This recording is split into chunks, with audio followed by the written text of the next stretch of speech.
சூப்பராக சாப்பிடுவான். சாப்பிட்டே இருப்பான். அவன் பாட்டு சாப்பிட்டே இருப்பான். அப்புறம் சாப்பிட்டு அப்புறம் தூங்கிடுவான்.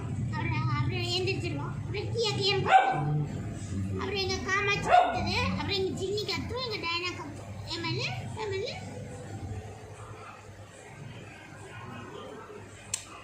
பார்த்தீங்களா? இவங்க பாருங்க நாட்டு சக்கரை பார்த்தீங்களா? நாட்டு சக்கரை யாருக்காவது வேணுமா? நாட்டு சக்கரை கிலோ 40 ரூபா. யாருக்காச்சும் வேணுமா? இது ஒரு 250 கிராம் தான் இருக்கும். உங்களுக்கு வேணும்னு சொல்கிறீங்க. நாட்டு சக்கரை 40 ரூபா கிலோ. யாருக்கு வேணும்? 40 ரூபாய் கிலோ. 40 ரூபான்னு வச்சுக்கோங்க. ஒரு 2 ரூபா கம்மியாக கூட கொடுங்க. 38 ரூபா கூட கொடுங்க. இந்த நாட்டு சக்கரை யாராச்சும் வச்சுக்கிறீங்களா ஃப்ரெண்ட்ஸ்?